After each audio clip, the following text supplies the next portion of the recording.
I have shirts for you, but I should have said I'm an idiot. I should have gotten shirts for you and the missus, but Oh, no, no, no. She was but wondering if she could make a cameo at some point, so that might well, happen. obviously, I'd love to just see the both of you, just in general. Like, I miss the two of you terribly. It's you're two of my oldest friends at this Yeah. point, and being back on campus and going to certain places. Like, I had a rental car, so I did a bunch of driving around, and it was one of those in which you're like, wow, Yeah. it's great to be back, and yet everything's changed, nothing's changed. It's really interesting. It is. It is. Yeah, I've only been back. I've been back, I think, twice since graduation, which is sort of wild. Um, So that said, we are going to kick it off here before we'll get to memories at another time.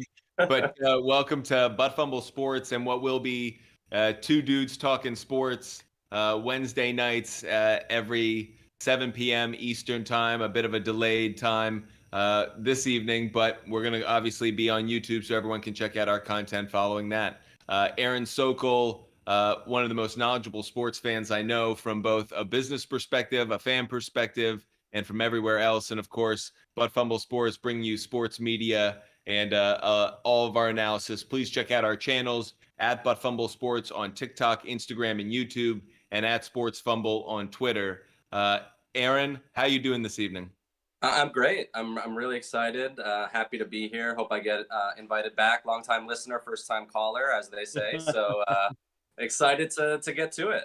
Well, I'm speaking of which, being in New York City the last few days, I got the chance to see the Michael Kay show and Yeah. watch the up and down reactions of Yankee fans and how they responded to at first thinking Aaron Judge was going to be leaving New York to go to San Francisco, and then he returns. And we'll get to that in our opening tip. Every week, the show opens up with our opening tip, and that is pay your franchise quarterback, star, outfielder, whatever you may be in whatever franchise, because you learn and you rue the day. If you're the Baltimore Ravens, take this advice now because you will need to pay your star when you have the opportunity. Paying an extra few $1,000,000 now will save you a lot of aggravation and probably more zeros later. Sokol, what's your reaction to Aaron Judge ultimately staying with the Yankees?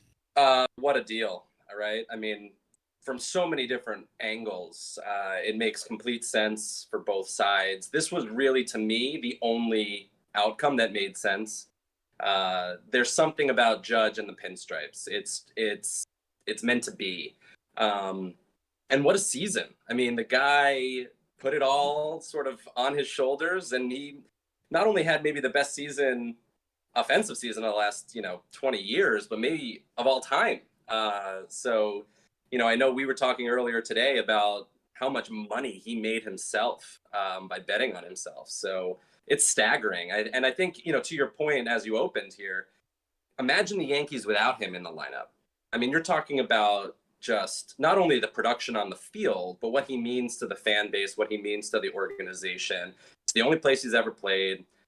This was, to put in a pun, it's a home run deal. A home run deal. That said, it's an expensive deal because they will be ruining the day they made this deal years from now. I think in years 7 through 9, I know a lot of people are telling me, first of all, people talk way too much about annual AAV or whatever it is. That is an overused thing now. It's jumped the shark for me. I'm totally over it. In large part because I think the value of someone should be measured by the time period of the expense. Right now, Aaron Judge was worth the salary they would have paid him in April, which would have ultimately gone to like 275, not the 214 they offered him. But if they had negotiated properly, it goes to 270, 280 in that range. That would have been worth it. I know people would say, well, what's the difference? It's the years.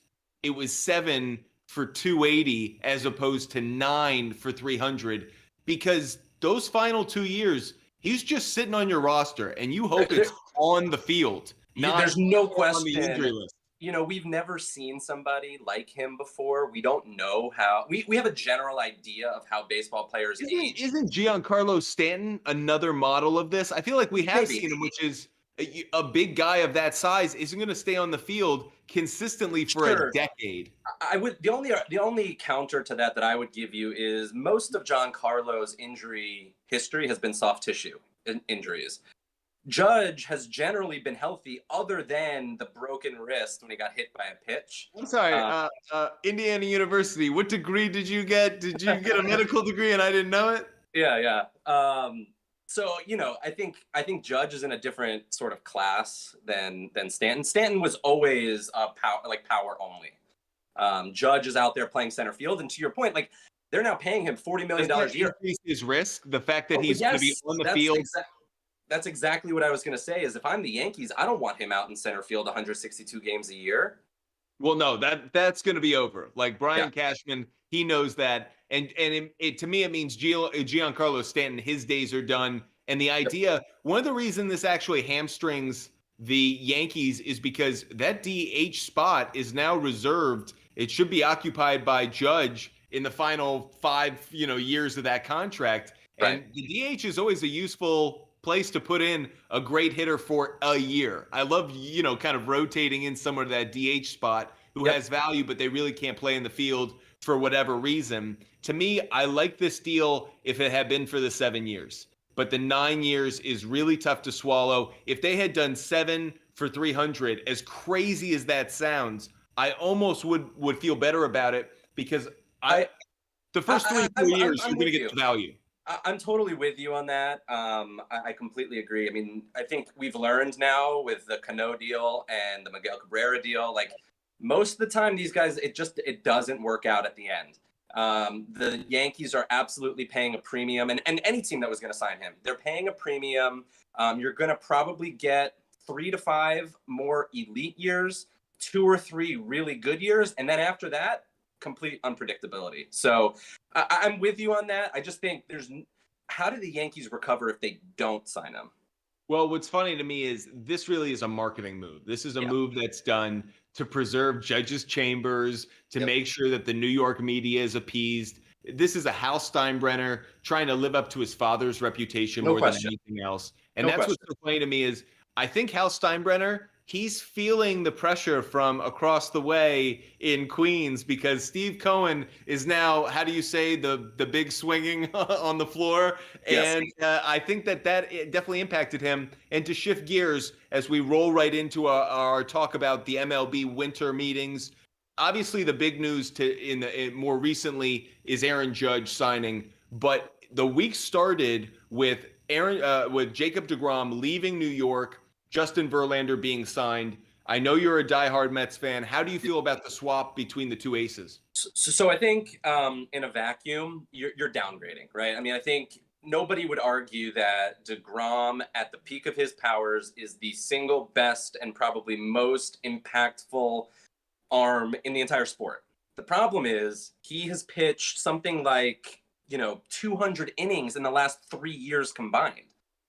So there's a ton of risk in him long term. I think if you talk about term, if you talk about years and they're the same, I would probably lean towards deGrom. The 5 years with a possible 6th, that's simply too much risk for me. And I think from Steve Cohen's standpoint, you're seeing exactly why he's a billionaire. I mean, it's about data, it's about analytics, and the analytics say for the first 2 years of that deal, there's a little bit more certainty around Verlander being able to be out there for 25 to 30 starts than there is for deGrom. We just don't have any sort of point of reference from Jacob deGrom that would make you feel comfortable investing $185 million. Unless you're the Texas Rangers. Unless you're the Texas Rangers. You're willing to just throw money around to fill that stadium. To me, what's so interesting about the moves that we've seen so far in the winter meetings is they're all true business decisions. And that's kind of funny to me because normally we see something else. We see a player who wants to play with someone or has some kind of emotional tie to a place. No, these are all brilliant business decisions. Steve Cohen made the right decision to let deGrom leave. The Rangers did the right thing. They need to fill up the new stadium. Verlander's a perfect swap. Short-term money. He either hits it and they win, or he's off the books just as quickly. No big deal. And just like Scherzer, every fifth day, every fifth game at home, you're packing the stadium. Hopefully you can find a way to get those two guys in more home starts than away starts. Yeah. But the whole point is you're going to sell jerseys. You're going to brand yourself well. Those guys will pair really nicely compared to Judge at Yankee Stadium. And again, Judge's decision we'll get to this later in the show. He could not have played this more perfectly. Yep. This was like watching him work a count. Yep. He knows how to take a strike and not get too anxious. He knows how to work it to 3-2, and he's just waiting for you to throw that curveball down and away that hangs. And that's what he did to the New York Yankees. 100%. I'm interested that you bring up the Rangers, though, because doing a little back of the napkin math, they've now spent over $760 million on free agents these last two off seasons, and I don't think they're done. On that ballpark. How much did they spend on the ballpark? It's nothing. And sometimes we confuse millions and billions. Totally. So to become a valuable franchise, you need a stadium that's worth money. And it needs to be worth money because people are going to go there, not just for your events, but for big events. And this goes to Lakers and Showtime. This goes to how Robert Kraft has built out Gillette Stadium. And that's what they need right now in Arlington. They're competing with AT&T. They're competing. This is for concerts. This is for everything. So you need to pack it with stars when it's your team, when it's your brand that's playing at home. And I think that was part of the reason they made the commitment. What do they care? You know, they're just selling. Totally. Just selling merch. There's definitely something to be said about it's just money. And for the owners, you know, for us, it's a lot of money. But for these owners, it doesn't mean much. They're going to make it back, like you said, packing the house, selling jerseys, selling sponsorships, all of that. Competing with a team that just won a championship. That's the other thing. That's what I was going to bring up is, you know, it's interesting because now they've invested on these players. They hired Bochy as the new manager. Love it. Love that. At some it. point, it's sort of time to start putting up or shutting up. And I think they're getting close to that. I was doing a little bit of research on them. Last year, they were 17 games under 500 in one-run games. You know, probability states that to some extent will normalize. Doesn't put them that far out potentially of pushing for a playoff spot. I have my disagreements about that. I think they're going to be the team. They're going to be the new Angels. They're going to be the team that spent a lot of money in the offseason, and then come September, you go, oh, they're eliminated? Oh, you don't say. Oh, okay, I don't care anymore. I just expect that to be the case from them. It's not that I don't like the guys they've gone after. I actually think it's better than some of the other contracts or other players they could have targeted over the last few years. But to me, the AL East is loaded. And you see, because the Blue Jays they're just entering that prime. If there was a core four in the 90s, there is a core four here in the early 2020s. And you're seeing it just, if the Blue Jays went after Rodon, like I would love to see that. It's not going to happen. But meanwhile, the Yankees, the Red Sox just made moves and they will continue. The Rays are always and the Orioles were good. And don't look now, but everyone's favorite team, the Baltimore Orioles, because they're going to get new ownership for just the reason, and these are business decisions. So we've kind of covered the New York teams, New York, getting a lot of love here early on. We're going to shift gears and talk about some of those other teams and what's the impact from the Aaron Judge signings, as well as those two pitchers being signed, because that obviously changes the market. We're seeing big contracts going out there. And one of the places that is most disappointed, I'm sure right now, is the San Francisco Giants. They didn't land Judge. They're kind of falling behind. Obviously, the Dodgers are their daddy, to quote Big Papi. But the Padres all of a sudden have emerged as the big money contender, the more competitive team. Where is Gabe Kapler and the San Francisco Giants now that Aaron Judge is off the table? They're in trouble. I mean, you know, I think they can bank on, they've got some good pitchers. Their pitching staff will still be good. We know that. They don't have a single position player that you can lock in as a potential all-star. That lineup finished in the bottom five, basically across the board last year. And they needed Judge. I mean, they need something to juice that lineup. There's nobody that scares you. They sort of, at this point, have gotten by with a lot of analytics. Gabe Kapler has done a phenomenal job mixing and matching, leveraging matchups, righty versus lefty, lefty versus righty, all of that. but it's not really sustainable until you get 1, 2, maybe even 3 actual, guys that are going to be in there 150 games a year. But who wants to play in that ballpark? Who Yeah. wants to try and contend with that wind? I don't see a lot of star power hitters. I don't care if there's a DH or not. I don't see a lot of players wanting to play in that ballpark. By the No, way, and it is my favorite ballpark in all of America. Oh, What it's a great beautiful. place to watch a game. Like, I Yeah. love it. This is no knock on that stadium. But if I'm a hitter, Aaron Judge could hit a pop-up to right field and be in the 4th row at Yankee Stadium. No He question. could hit a bomb to right, and it gets knocked down by that wind, and it's the 3rd out of an inning. And I think that does play into how players think about their career, their stats, their opportunity to get another contract after the one they sign, all of that. There's no question that there probably needs to be some sort of like overhaul in how we sort of consider ball players and the park in which and how that affects some of their numbers. Will help that a lot. The shift will make a difference. Removing that, because now left-handed hitters like a Devers, his average is going to shoot up, and you're going to see what he's really capable of. Where righties haven't had that hindrance. Yeah, the last thing I'll say about the Giants is, and you've I think you've hit the nail on the head as it relates to free agency. Free agents don't want to go there. Over the last 10, 15 years, all of their good hitters have been homegrown. Brandon Belt, Brandon Crawford, Buster Posey, those guys were all drafted and groomed by the Giants. So, they haven't really supplemented their lineup with free agents in a long time. Now, speaking of the NL West, like I mentioned, the San Diego Padres, they came out of nowhere in the talks for Aaron Judge. They're definitely all of a sudden the wild card. Who knew there were deep pockets in San Diego? But Juan Soto is going to be a part of that team now for 2 years. This is why they made the trade the way they did, because you get the 2 years. You were competitive in October. Too bad Fernando Tatis was an idiot, or otherwise they could have really had something there. But the question obviously about the Padres is, do they have enough to contend with the Dodgers? And do they have enough to contend with the Braves, Mets, Phillies? Because what's so amazing about Major League Baseball now is it's kind of become like the NBA, where the regular season matters because seeding matters. Totally. But ultimately, it is about the playoffs. It isn't as much about these rivalries or weekend series. No, it's about getting ready for that October run. I would say, to answer your question, I don't think that they will make a run to win the division. I think that's still the Dodgers to have. But we saw this past postseason, in a shortened series, they've got the ability to beat anybody. I mean, they made the Mets look silly. I think they're still sort of hoping that Darvish continues to pitch as well as he's pitched. He's getting older. Is Musgrove going to be a guy? Not 100% sure just yet. The lineup is incredible. Tatis being somewhat of a question mark. I mean, he was so good for so long.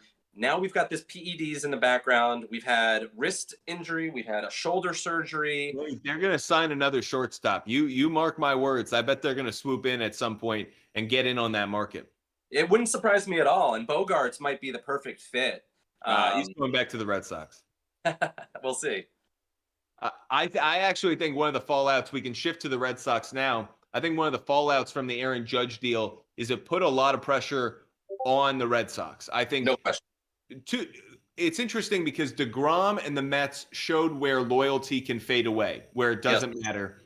To me, Aaron Judge put pressure on the Yankees saying, no, you have to have me because you always need a star Yankee. You always need a captain candidate. And with the Red Sox, now it's like they might have been prepared to let Bogarts go, but the way in which Judge got signed and the statement that the Yankees just made, I don't know if the Red Sox can necessarily afford to let Xander Bogarts go. They made a big signing getting a outfielder from Japan who's supposed to be a really good hitter. That said, you got to keep Bogarts, don't you? I would think so, but I would have thought they would have done that last offseason. And the offer opening tip. The offer that they made him, to be honest, was disrespectful. The one thing, I think you bring up a really interesting point about loyalty and fandom as it relates to DeGrom versus Judge. And I know this because I've looked through, top selling jerseys for the last handful of years. If you look at the top 10 in jersey sales, there's typically only one, maybe two pitchers in that top 10. guys like Judge, they're out there every day. They're very visible to the fans. Whereas a pitcher, they're out there for 6 innings every 5 days. So as it relates to fan loyalty, I agree with you. I think it's a complete disservice to the Red Sox loyal fan base to let Bogaerts walk. He has been arguably their best player over the last 7 years. Well, first of all, he's the greatest shortstop in franchise history, and it's not even an argument. Like it's not even close. Second of all, to your point, he represents a brand that they can build around after they let Mookie Betts go. Yes. You're going to have to pay Devers. Like, get over that. Right. Just like where the Red Sox really should learn is they should sign Bogaerts to appease a fan base that they keep overcharging for tickets. Just appease them, make this concession, sign Bogaerts, done. But then second, learn from what just happened with Aaron Judge. Signing Devers today will save you $50 million to $100 million tomorrow. There's no Devers question. He's one of the best hitters. I don't care, left-handed, right? He's one of the best hitters in baseball over the last 25 years. Just do it. Yes. Yeah, and I think the Braves are the perfect model for this. I mean, they've signed all of their guys pre-arbitration. I mean, I think from a labor standpoint, I'm not a fan of it.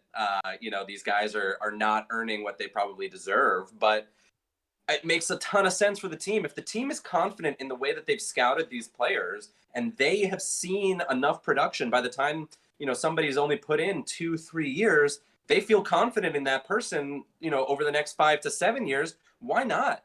And so now you've got a Braves core that's going to stay together for the next 6 or 7 years. And they're going to be elite for the next 6 or 7 years.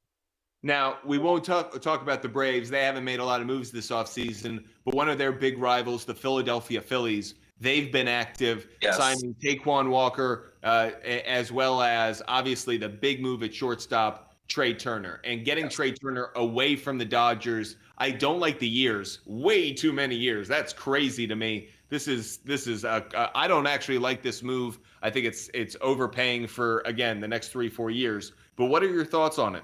Well, I think you're right. I think, again, this is probably 3-4 years too many. I think it's just a product of the market. That's what it's going to take to get these guys. And, some people, an old adage would sort of say, like, we'll deal with that when we deal with it. Like, it's, down the road, it's going to be somebody else. And when he has a no trade clause, you will be it's going to be somebody else's problem to sort of figure out. In the short term, over the next 3 or 4 years, this lineup might be the best in baseball. You've got a team that went to the World Series, maybe a little bit ahead of schedule, that just added arguably the best shortstop in the sport. So I'd come back at that. I'm not as big on Nick Castellanos as you may be. But I'm not as big on Trey Turner. He's their 6th best hitter, Castellanos. I like JT Realmuto a lot, but how long can he continue to be both a catcher and an offensive, weapon like he's been? At some point, you have to wonder if the production starts to wear off. Bryce Harper, okay, he's great, but I also know what I'm getting with that, which is you're going to have injuries. You're going to have spells where he gets cold to go with that amazingly hot. And Kyle Schwarber, there is no bigger Kyle Schwarber fan than the two of us for a number of reasons. But that said, I'm always a little concerned about that guy staying on the field. So again, to me, I love the lineup when it's healthy. It's great if you're playing MLB The Show because it's a super lineup. Is it going to be able to go from April until October and win a championship? So I still think their issue is the rotation. They've got 2 elite starters. Beyond that, Taijuan Walker, we'll see. He's now getting paid to really put up. Beyond that, it's a little light. Their bullpen continues to be light. I just think you didn't mention Rhys Hoskins, really good hitter. I would say they've got 6 very good hitters. To your point, a lot of injury concerns. And then you've got a guy like Alec Bohm, Bryson Stott, guys who actually played pretty well last year, surprisingly well. Kool-Aid super hard these days. I hate that. I hate it so much. But I do think that this is a very good team. And, the biggest question mark to me isn't so much the talent. It's in that front office. It's in the dugout. They have a manager who They fired Girardi, had 50 games into the season last year, and they bring in this guy who nobody really knew anything about. He was ready to retire, and they caught fire. So I don't know, is that sustainable? It felt a little bit like every button that was pushed worked. Typically, that doesn't translate to long-term success, but we'll see. They've got a lot of talent. This is the Dave Dombrowski blueprint. Like, I'm going to blow up the world. I'm going to create this super team, and then it's going to totally erode the second I step out, or the second it gets a little too long in the tooth. So my concerns for the Phillies are, you are going to be competitive this year. Yes. Can you sustain it? One last team we'll talk about in this segment is the Los Angeles Dodgers, because they've learned how to make it, how to sustain that success. And it's through continuing to develop talent. I know Trey Turner's gone. They're going to be fine. Don't worry about the Dodgers. They almost have too many players. Cody Bellinger goes to the Cubs. No problems there. We needed an outfielder spot. So for all these reasons, I feel like the Dodgers are the one team that's a constant. But are they still going to be a world championship contender? Because even to a team we won't necessarily talk about, the Cardinals just got better with getting Wilson Contreras. The Dodgers haven't made any such move that I'm aware of. No, you're right. And they've lost quite a bit. Andrew Heaney, Tyler Anderson, which, it's sort of emblematic of the Dodgers. These are two guys who are sort of, they've bounced around the league. They settle with the Dodgers, and all of a sudden they become all-stars. So in my mind, that's sort of the most likely path moving forward, is they'll find somebody, a Sean Manaea, a Chris Bassett, somebody in that 3-starter area that for them is going to end up being, Cy Young candidate. They still have Julio Urias. They re-signed Kershaw. I don't think that they are a true World Series contender. I think they are still the favorites in the West. But I would never bet against the Dodgers. And honestly, if their GM calls your team, do not answer. Just let it go to voicemail. They will fleece you 9 times out of 10. They certainly know how to use the talent that they have in their farm system to restock the shelf, but also how to trade to get other star talent on the field for them. We're going to shift gears from MLB free agency and go to a topic I'm really interested to hear your take on, which is the MLB Hall of Fame, or Baseball Hall of Fame voting. Fred McGriff, the crime dog, maybe my favorite nickname in baseball from the 90s. He gets into the Hall of Fame in what is, I don't know, the gentleman's club of MLB voting or baseball voting. Right. I'm kind of surprised how it went down. Feels a little shady. A lot of Braves on there voting for a Brave to get in. But that aside, I'm fine with Fred McGriff getting in. So I'm happy about that. Congratulations. But where I'm curious to get your take, Schilling, Bonds, Clemens, the great players, even Don Mattingly, nothing. Omar Vizquel. Yeah, right. Where are we right now in MLB and baseball voting? I think it's a major problem, honestly. And I think it's not just as it relates to this, this committee. I think it's in general. The baseball writers and the regular vote is also a major. It's just flawed. I mean, we look at the Hall of Fame as sort of the gatekeeper of who the best players were in the sport. And just because, as an example, in Schilling's, for Schilling, they don't want to, vote him in because he is an asshole. Because he's just a terrible person right now. Yes. But, at some point we sort of have to separate, at least in my opinion, we have to separate, the Baseball Hall of Fame is about what you did on the field. He was probably one of the 5 best pitchers of his generation. And I feel very similarly about Bonds, Clemens, all of those guys. And to be honest, it's shocking to see, not only are they not getting in, they're not getting close. Curt Schilling's sock is in. Right. His cleat is in. But he isn't in. And I know, obviously, there are a lot of players who have equipment in and who don't get in. Of course. What I mean by that, okay, so are we going to take Ty Cobb out? We taking his plaque down. Ty Cobb was a racist piece of shit. Yeah, of course. Ty Cobb is one of the worst human beings to walk the earth. This was a bad guy. Could hit, a great hitter. I wonder why he got so good at hitting. But that said, Kurt Schilling's not in because he Yeah. has political views we don't agree with. Now, I can understand you can make an argument against Bonds, Palmeiro, Sosa, Clemens for reasons that I no longer agree with. I've been to the Hall of Fame. Yeah. I've been to Cooperstown. I went there this summer just because it's a nice pilgrimage to make for all of those who love baseball and love going to a place of great Americana, Cooperstown, New York. Highly recommend it. The Baseball Hall of Fame is intended to tell the story of the game. Exactly.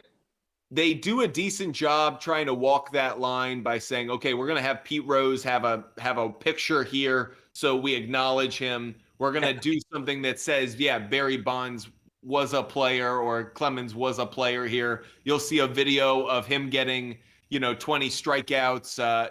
You'll see these things. And yet you have to wonder to yourself, if you don't have the hit king in and you don't have the home run king in, and you don't have the Cy Young King in, Yep.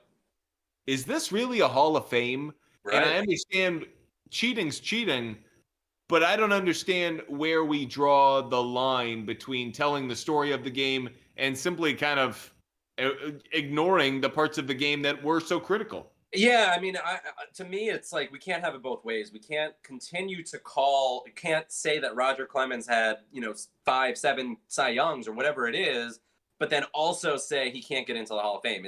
It's you either wipe the slate or you incorporate him. To take one last pitch and talk about one last topic that's related to baseball, I just wanted to talk to you, Aaron, about I love baseball because to me it's the ultimate microcosm of the country. The NFL and football may be America's favorite sport. It certainly is by the numbers. But baseball is such a reflection of who we are as a country. You think about over the 20th century, the battle between labor versus management. You think about what we're going through now in our society, the pace of play, the pace of life, incorporating new technology. And one of the things we're dealing with today that I wanted to bring up just in that kind of thought of relevance is inflation and these contracts that we're seeing. And you don't see it in other sports, and you're not seeing it largely across society. We're not seeing these kinds of contracts, this kind of inflation. You and I feel differently about labor versus management. Yep. You have a great compassionate approach to this, and I can kind of be a bit more business oriented and focused on it. Is this inflation? Is this contract inflation? This is a reflection of the country, but is it good for the game? And just like in the country, should there be some reining in of some of these contracts that we're seeing? Well, it's a very interesting question, and it cuts to a lot of the issues across politics, across business, across sport, and really that's what sport is, right? It's business. And what I've sort of come to believe is the market decides. We live in a capitalist society. The market in sports has decided that Aaron Judge is worth 9 years, $360 million. If he wasn't worth that, he wouldn't have gotten that deal.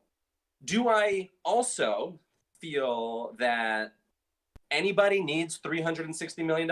No, of course not. Nobody needs that kind of money. It is generational money. His kids, his kids' kids, 10 generations deep will never have to do anything, and that's wonderful. But yeah, I would love if we could reset sort of the priorities of the country. But that's where it is. The money is there, so it makes sense that the contracts are what they are. Baseball is very unique. You mentioned a lot of the reasons why, one of which being no hard cap, another one being the strongest labor union probably in the world. And they've negotiated a much better collective bargaining agreement that really, I think, has bared out in this offseason. This is maybe this year and last year are the first 2 years that I can really remember where it's been this fast, and these big. I think there's been big deals before. You can go back to the A-Rod deal. Yes. You can go back to one of Griffey's deals. There's been big deals. But this many, and there's still going to be, another 6 or 7. A lot of money to be spent. Right. Yeah, right. So I do think I agree with you. Like, it's sort of like crazy to conceptualize the fact that front offices have spent $1.9 billion already this offseason. That's a just insane, maybe asinine number. But just my feeling is the market has decided that that's the value. And B, you can't blame the player for trying to do what's best or to get, if some team is, and it's very easy for us to sort of say, well, and actually Judge is a good example because he was offered more by the Padres and he felt more compelled to sign with the Yankees. But typically, the best deal wins, right? Typically, 95% of the time. I'm sure there's someone in Judge's camp going, yeah, one's the New York market and one's the San Diego market. I think we're going to sell more coming out of one location, and one brand on our chest than another. And the other thing that some people talk about, but it's certainly not talked about enough probably is state income tax and, New York being a lower. Talked about too much. I heard about DeGrom in the state of Texas. Right, and right. I heard that so many times. And it's like, yeah, that's why he's pitching there. That's why. If that's the reason you decided to go somewhere, I feel bad for you. You're using your gift for a bizarre reason. I would want to use my gift to live where I want, do what I want. And I do think the team I want, beside me. All right, if you're doing it just to make sure you don't get taxed on it, more power to you. Yeah, I mean, in this instance, when you're talking about $185 million, that's a lot of money that you're going to potentially be forfeiting or not to tax. Grom had stayed in New York and did Head and Shoulders commercials until the end of time. But that's not him. That's not him. And I guess that's what we found out. That's what we really found out. And that's one of the things I noticed about Aaron Judge in all of this. I was watching, this is going to make a final loop around this baseball topic and then we'll shift away. But I watched something about how Tony Romo's football life and how Jerry Jones really knew Tony Romo was the guy when he went in to negotiate a contract with him and Tony stood his ground and he was like, I got a quarterback. If he can stand up to that pressure, he can stand up to a pass rush. Sure. Well, if Jerry Jones is right, and by the way, Tony Romo never won a Super Bowl. So no, he never won a playoff. Did he win a playoff game? He never did. He won one against the Lions. Okay. But by that logic, we just learned a lot about Aaron Jones. This guy really can hold his ground, be very composed, no poker face, but also he can manipulate. Aaron Judge can bait a pitcher as well as he can bait someone into doing business. So what I learned about Aaron Judge is that guy is very smart. Yes. He may be very talented on the field, but I learned more about Aaron Judge than Hal Steinbrenner or Cashman or anyone else from the Yankees organization. No, Aaron Judge is very smart. He hired the right people. They represented him incredibly well. They managed this. This was brilliant. And it was close out on MLB Free Agency. If there's any open free agent right now who needs representation, go ask Aaron Judge who just handled his deal because that was perfect. Yep. No, I completely agree. We'll shift from the pros and go towards college football and how's life on campus. Well, if you're at Michigan, Georgia, Ohio State, or TCU, life is really good. We've got the college football playoffs coming up. Really quickly, I just wanted to talk to you, Aaron. What are your thoughts on the matchups between those two? Georgia going up against Ohio State, Michigan going up against TCU. Did the committee get it right? I do think the committee got it right. I think these are the four teams that probably based on the arbitrary sort of parameters that we've defined as being worthy of making the playoffs. I do think that these are the four teams that should have gotten in. That said, I think the semifinal, the Georgia-Ohio State game, is the de facto national championship. Who are the winners from this for you? To me, it's TCU. I mean, they sort of, they had a wonderful season, and it's really unfortunate that they ended up losing to Kansas State in the Big 12 title game. I think it would have been very easy for the committee to use that loss as a way to sneak Bama into the playoff. TCU is a small school. We've talked a lot about drawing fans to stadiums and TVs and all of that, and TCU is not that brand. So I think kudos to them. They had a great season. I look forward to watching them. I think they're going to get railroaded, but I hope I'm wrong.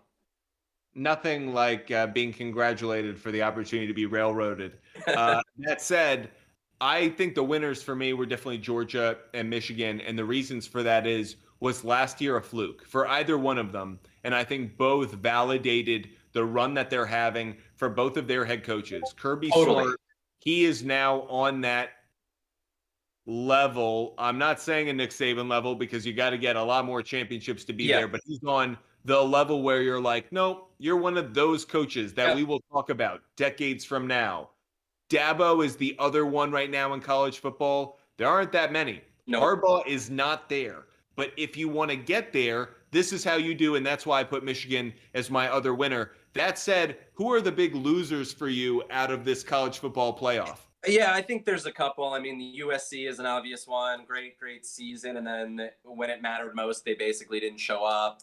Tennessee is another one that they sort of didn't show up in their second to last game against South Carolina, got completely run out of the building. And I know they've lost their quarterback, but that's a team. Had they won that game, you're talking about a one-loss Tennessee that's beaten Bama. I'm not sure that they don't sneak in. So that's really unfortunate for them. A magical season. I hope they're back. It's great for the sport when Tennessee is good, as much as I don't care to root for them. I think it's very good for the sport. So to me, those are two. Obviously, Bama, sort of expectations going into the year. We heard all about Bryce Young and, they were never going to lose another game, etc. And frankly, they lost two very close games. As when they lose, they usually are pretty close. But I think the committee, like I said, got it right and not trying to force them into the Final Four. I do think Bama is one of the big losers from this, not because they actually lost anything. They have down years. Nick Saban doesn't win a national championship every year, but because we're now seeing the rest of the country catch up. And Bama can have great recruiting classes, but you're seeing the playoff and even how the committee handles things. Bama doesn't have the inside track anymore. And that, to me, is what they really lost this year, was the mystique of, every year they're there, right? There's never a doubt, right? No, that has been broken. We're now moving in the next 2 years. We're going to move to a 12. I can't believe they're doing this. We didn't have a playoff forever. Finally, we get 4. And then all of a sudden, just open it up to everybody. Everybody's in. To me, this is one of those moments in which it's like, remember this, Bama fans. This is like the old days where you just dominated the South and thus you dominated the country. It's not going to be this good ever again. So I think they're one of the big losers. And the ACC, Miami disappointed this year. Clemson disappointed this year. I just named the two teams. Florida isn't even in the ACC. They're in the SEC. Like, literally, what's the ACC got right now? And I think the ACC is being left behind in football very quickly, unfortunately for them. It seems like the top of the ACC, potentially Clemson, has maybe come back a little bit. I mean, look, they were excellent for a very long time, and this is cyclical to some extent. It does feel like the middle of the ACC is maybe better than it's been. Wake Forest, Duke, very good teams, not caliber to talk about in this capacity, but I do think the middle of the ACC has gotten better. But yeah, and it is interesting to talk about Bama because it still feels like the SEC East and West are just not equal. And it's sort of unfair. Maybe, Bama doesn't have to play Georgia every year. It's one of those things. So I don't know. It's similar in the Big Ten. I mean, you talking about, and frankly, it's incredible that two teams from not only the same conference, but the same division made the college football playoff. Great point. It's a great point. Rare to think about, rare to see. Usually, even if it's from the SEC, it is from the East and the West. No, it's a great point. That said, we're going to do why does the college football playoff matter? Obviously, it matters to a lot of fans. But for me, the reason it matters is there's a chance that Georgia can become the latest college football dynasty. I always like to see dynasties in college football. I love to see it in college sports because then there really is a ruler of the landscape. It's kind of a Game of Thrones. Georgia is trying to assert themselves. You win 2 in a row. It certainly does that. That's why it matters to me. Sokol, what's your takeaway? Why does it matter to you? Yeah, I think that's a great point. It is interesting. I personally, while I like that concept of dynasty, I think it's more interesting to see the changing of the guard. So it sort of hits on what you're getting at is maybe Georgia's now taking that torch from Bama and from Nick Saban. I mean, how much longer is Coach Saban going to be doing this? He's 70. Don't start that talk. Yeah, we love having Nick Saban at Alabama. I would hate to lose him. We just lost Coach K at Duke. Let's keep some of our great coaches where they are, at least for a few more years. Speaking of coaches on the move, Deion Sanders is now at Colorado. Completely changes the college football landscape. The transfer portal has officially changed in a brand new way. First of all, what's your reaction? And who's your winner coming out of this as part of your reaction? I mean, what a move. Is surprising, but also expected, a little bit contradictory to what Deion has sort of stood upon for the last 3 years at Jackson State. But I get it from his standpoint. He's about to become a megastar in college football if he wasn't already. What a win for Colorado.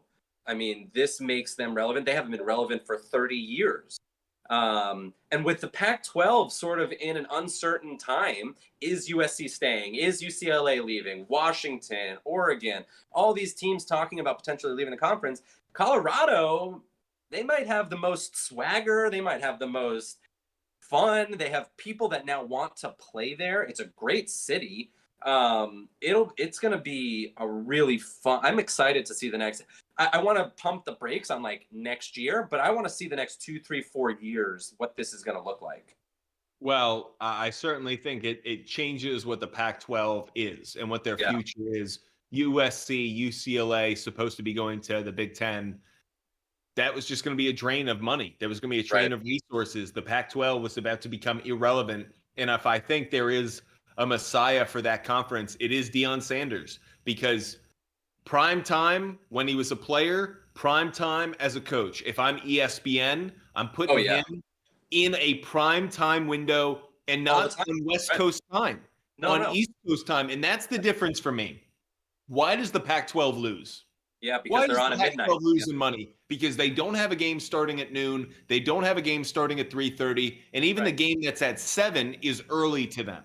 Right. And so the problem that you have is, great, you're appeasing your base, but you're not growing the sport or the brand of your conference or the brands that make up your conference. And Deion Sanders is going to shatter that. He's going to force the Pac-12 to market themselves differently, who they recruit. There are players right now from Alabama and Florida State and Florida and Georgia who are all going, Coach, I'll come to the Pac-12? Really? Right. Who are you competing up against? Utah? Oregon? No disrespect to them, but it's not the same as going to the SEC. So the fact that this move, I'm surprised. I wanted him to go to Auburn. I wanted to see the Geico Bowl. I wanted to see Saban against Sanders in the Iron Bowl. But that said, this move makes sense to me because it's not the end. It's just the next step. He's going to HBCU, to a school where he's going to succeed. And then he's going to move on in 4 years to a Florida State, to a bigger and better. And it's all part of Prime's plan. There's no doubt it will be easier early on to succeed at Colorado than it would be at Auburn. But I agree with you. I'm excited for not only to see what happens at Colorado, where does Deion go next?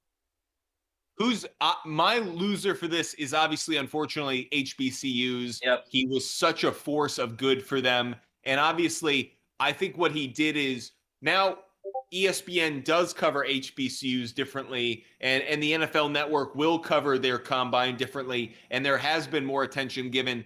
Deion should be credited for that. He is a pioneer in bringing the spotlight to them. However, I have to think that the schools lose out. What about you? No, I completely agree. I mean, I 100% agree. He deserves a lot of credit drawing attention to lack of funding, resources, facilities, all of that. And he did a marvelous job. I just hope that because he's gone, that doesn't go away.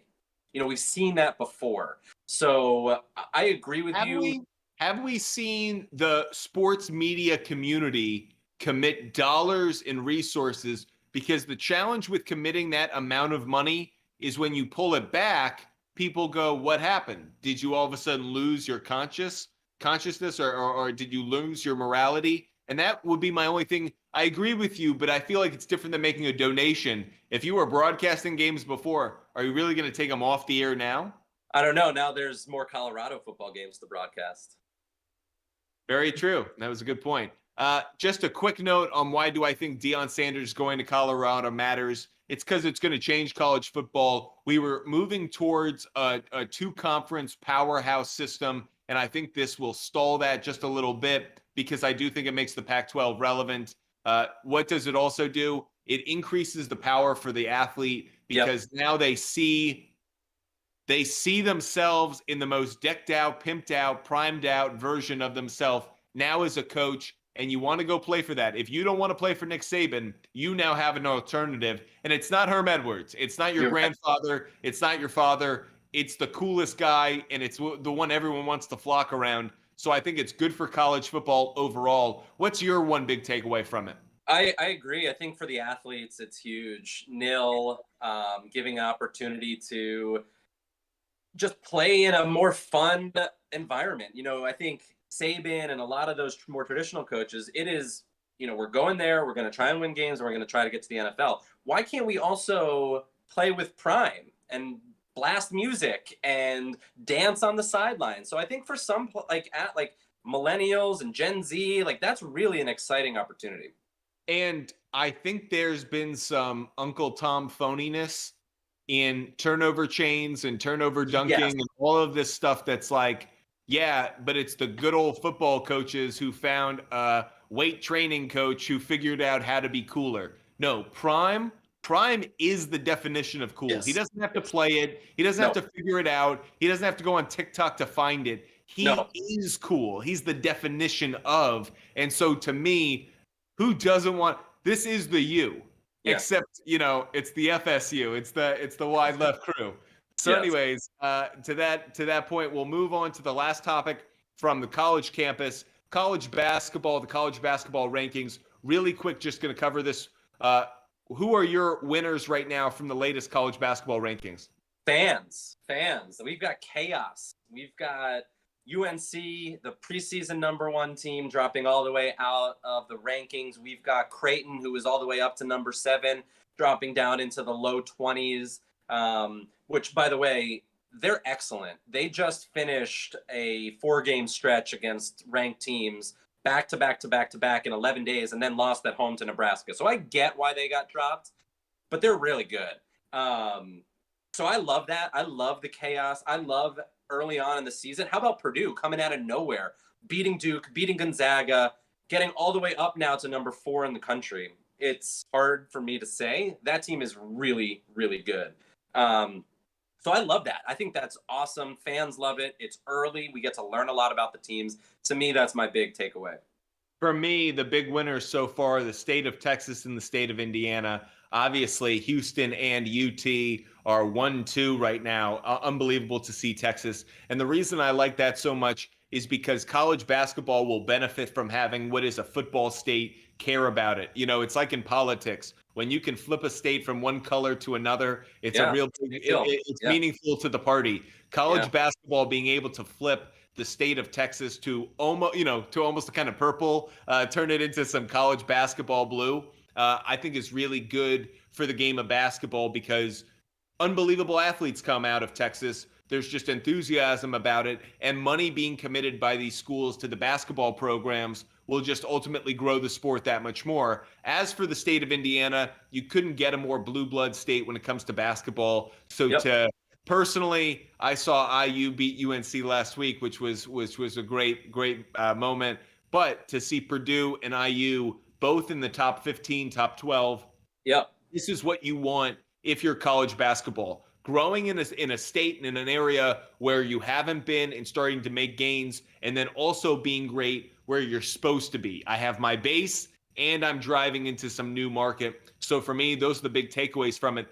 Obviously, I'll make it quick. My big loser is UNC. I watched that loss. They are not what they were at the beginning of the year. They will get better over the course. Who's your big loser? Yeah, I think Michigan State. They've played well. They haven't maybe played to their ability. I think the reason I would consider them potentially a loser is the Big Ten is a lot deeper than I think people thought going into the season. Purdue unranked going into Illinois. the season. Illinois, Maryland, Ohio State now all ranked. So I think that, and Michigan is still pretty good too. So, I think there's always this expectation that Michigan State is going to come out in the top 2 or 3 of the Big Ten. I'm not sure that this team is that.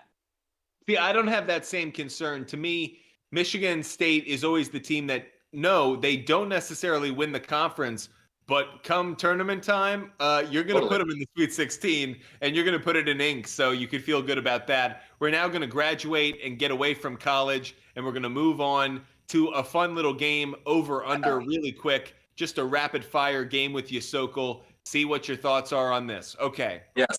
So over-under 1.5 world championships for the New York Yankees over the next 9 years, the course of Aaron Judge's career. Now, I think we could both agree we expect them to win 1. Yes. But the reason I went with the 1.5, do you think they can win that second that would really solidify this contract as being a success? Only if they can find another frontline starter. I would take the under here. Okay, I'm going to go with the under as well. We'll both live and hold on to those receipts.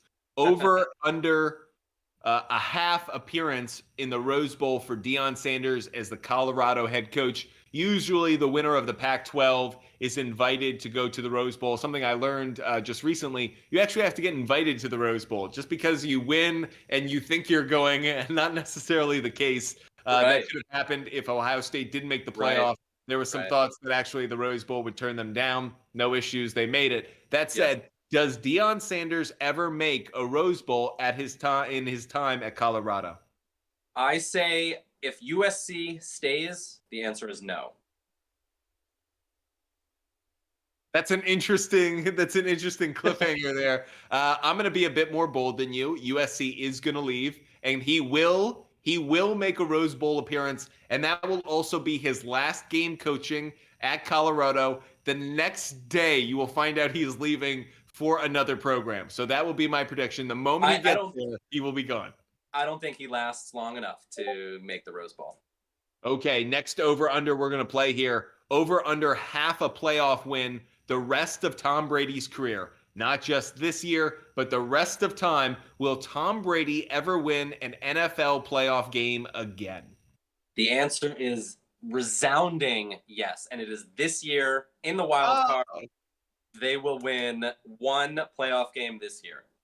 The answer is no, you're wrong. That he will never win another playoff game, and it's because the Dallas Cowboys are going to be the wild card team that the Bucs are going to have to play this year, and the Cowboys are going to stomp them. There's no offensive line for the Bucs. The Cowboys have a great pass rush. Dak, Zeke, Pollard, they're going to put the pass behind them. They will get a playoff win, and it will come against the GOAT, and that will be the last time Tom Brady makes the playoffs. He will not get a win. Tom Brady will not get another win. So I'm taking the under on that. Okay. Next one for you, over under 1.5 wins for Baker Mayfield as an LA Ram. I think he could stumble into a win, but Aaron, does he win 2 games? He does not win 2 games. He's a free agent after the season. He's not staying with them long term. He's got 5 games left. They're relatively hard. I don't know that he's going to start this week. They play, I think, tomorrow night. Yes. So I would be surprised even if he did start, if he wins that game. And then I think they've got, at the Chargers, Denver, maybe a win, at Seattle. It's not, I would go under. I'm taking the under. I don't trust Baker Mayfield at all. Yeah. Okay, over under 5.5 AFC East and NFC East teams in the NFL playoffs. They're obviously all 8 of them right now are in contention. The Patriots just on the fringes. I believe the Commanders as well. Sokol, do they make them? I think they're going to have 5, so I'm going to take the under. But it's going to be very close. It's going to be very, very close. I think that's a smart play. I agree with you. I like the under. I like the under as well. I'm also taking 5. I think the New York Jets will make the playoffs. And the Miami Dolphins, Bills, obviously. The Patriots will not make the playoffs. And the Commanders, My only question was the Commanders or the Giants, or rather the Commanders and the Giants. Yeah, and I think both will miss the playoffs. I agree.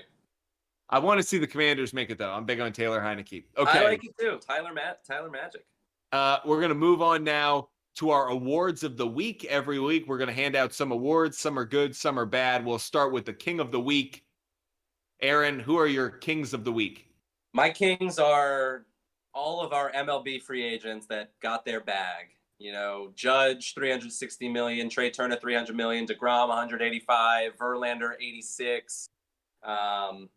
It's been a hell of a run, and we've got more coming. So those are my Kings of the Week. Honorable mention to Zach Edey of Purdue. What a year that guy's having, averaging over 23 points, over 12 rebounds.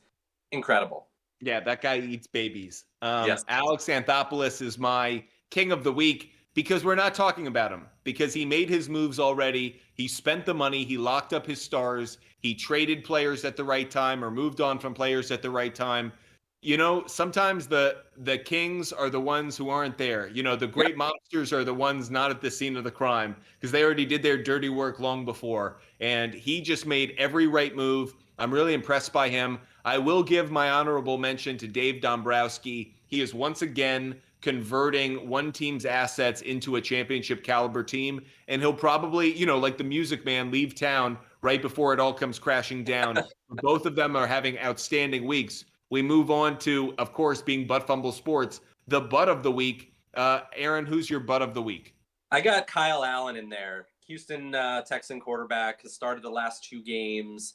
Lost his job as of today to the man he replaced, Davis Mills.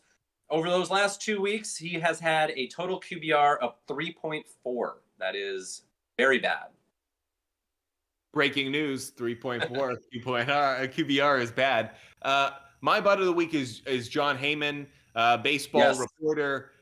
He put out prematurely that Aaron Judge was going to be signing with the San Francisco Giants. And I have a theory that there's more to this than we know, that he actually was tipping off the Yankees to the fact that they were about to be losing their star player. But either way, when you are a respected reporter in the age of social media and you press send prematurely and you get it wrong, you got to eat it, you got to own it, and you got to wear the crown and award as the butt of the week from Butt Fumble Sports. I'm sure that's something he will be hurt by and take notice of. Okay. Yeah, no, he'll probably put that in his trophy case. I'm sure that'll be tops of the resume that he got noticed for this. Okay, the Wally Pip of the week, also known as the Drew Bledsoe Award. Now, let me explain this. This does not go to the Tom Brady. This does not go to the guy who is the replacer. You're right. This goes to the one who's being replaced. So I will go first. The Wally Pip Award of the week for me goes to Jimmy Garoppolo, also known as the Drew Bledsoe Award for just this reason. We now learn that Jimmy Garoppolo could be back for the playoffs, but really, if he comes back, it'll be at a time when the team will have won enough games in a row to make the NFC Championship. Right now, this dude, Brock Purdy, has been gifted the greatest thing ever. A championship caliber football team with a head coach who's just going to put him in a system to win. Team it up. To me, the Wally Pip Award of the week goes to Jimmy Garoppolo. Sorry, I'm going to forget your name in no time. Let's go, Brock Purdy. What about you, Sokol? And by the way, Jimmy G is made of glass. I mean, that guy cannot stay healthy. Jimmy G is made of glass. I've been saying it for years. His bones are made of glass. It's awful. I feel bad for him. He seems like a nice guy, but whatever. I'm not going to say that. Pip, all I know is made of glass. My Wally Pip, not similar in terms of injury, but Zach Wilson last 2 weeks, I think it's very clear that guy is not capable of quarterbacking in the NFL. The Jets have tons of talent. Mike White seems to fit the scheme better and is showing that talent. I mean, all of a sudden, they've got more wide receivers and running backs than almost any team in the league. It's because a guy can actually get the ball out. Forgotten that Corey Davis was on the team. Like, legitimately, I forgot Corey Davis existed on the planet Earth because Zach Wilson was so bad at quarterback. So great call for your Wally Pip of the week. We will now go for our last award, the team of the week. I'll go first on this one, going kind of off the board. It goes to Aaron Judge and your representation. The Aaron Judge team, you crushed it. You bet on yourself at the beginning of the year and said, we're going to have a great year statistically. We're not taking this contract. Then you did it. You actually put together one of the greatest statistical seasons in the sport's history. You didn't just do that, though. You manipulated the media and the fan base perfectly with T-shirts, with statements, with all the little trappings that were necessary. And then what did you do? You totally shut it down. You went into the offseason. You played it straight. You kept your cards close to the vest. You got Tom Brady in your loop. You got the San Francisco Giants in your loop. You did everything to manipulate the situation. You even put pressure on the Yankees to give you the captainship after you got the job. Do you think they were not going to sign the guy that Derek Jeter said should be the next captain? They were going to sign you. You held the feet to the fire. You guys did it brilliantly. The team of Aaron Judge, best team of the week, and it's not close for me. Yeah. Aaron, who do you have coming in second? So since no one could top that. Hats off to Paige Odell, Judge's contract representation. But I've got the Bengals. Joe Burrow has proved something to me this year. I was a little skeptical of all the hype after their Super Bowl run. I wasn't sure that they'd be able to match that. They've now beat the Chiefs 3 straight times. It is a feat that I think we should probably be talking about a little bit more. Burrow has arrived. I think we're getting close to putting him in the top 5 quarterbacks in the NFL. So great job for the Bengals. And I just want to mention, we haven't talked to any NBA. One thing I did want to note, honorable mention team of the week, Boston Celtics. They're up to 20-5 on the season. That's a 66 win pace. They lost their head coach, coming off a devastating NBA Finals loss. You thought that this could sort of spiral a little bit here at the beginning. Not the case at all. That is a team that is locked in. They lead the league in offense. What a wonderful job that Joe Mazzulla has done. I love, one of my favorite things about the NBA is you get to see origin stories. You get to see how someone became a superhero.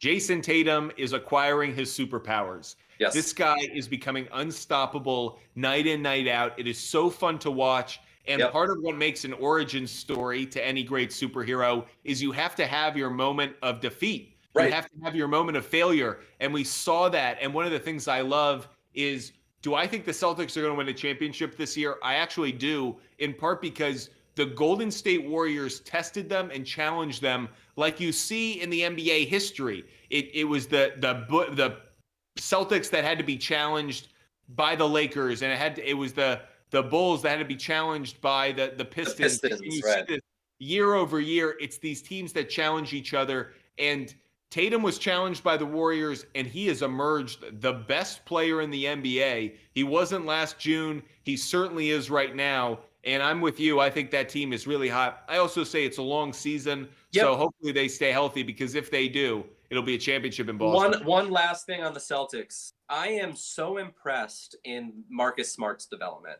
He has become an absolutely essential player, not just on the defensive side. He's very integral to their success on offense. Shooting. He would overshoot way too much. And I think actually the best offseason signing for me in the entire league was Malcolm Brogdon, because he brings a balance to Marcus Smart. Exactly. Smart player. They both play really good defense. They both assist. They can score. But if Marcus starts to get a little too shot happy, Malcolm Brogdon can come in. So right. They didn't have that last year. They didn't have somebody. Right. Because it's Peyton Pritchard, who's also kind of a shot happy point guard. And I know Derek White also does that. But anyways, I love those picks for teams of the week. We'll close out the show, this pilot episode of Two Dudes Talking Sports, and we'll go to our closing arguments. This is a statement that we've got to live by. We got to own. We got a receipt holding onto our names with it, an IOU. I'll start with this one.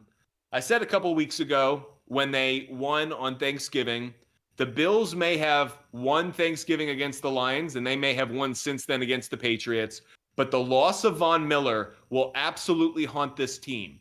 They needed a closer. They needed someone who could apply the pressure to Joe Burrow, Patrick Mahomes, Tua Tagovailoa, a Jalen Hurts or a Dak Prescott if they make it to a Super Bowl. And to lose that on the defensive side of the ball, that is a game changer. If you look at which teams win Super Bowls, it's as much about having that closer pass rusher as it is about having a great quarterback. So for me, the closing argument I will make is the Bills are the number one team in the AFC. I think they're going to hold on to that number one seed. I even see them making a Super Bowl potentially, but I don't think they're going to win a Super Bowl, and it will be because Von Miller got hurt. That's a great take. And Von, he's a Super Bowl MVP. So, and Aaron Donald last year showed it, made the one big play at the end of the game. That's all it takes. So I agree with you. I think that was their big change versus their team last year. And to lose him, not only what he does on the field, but what he does off the field and for the rest of that team, it's a major loss. For me, closing argument, Steve Cohen, my guy.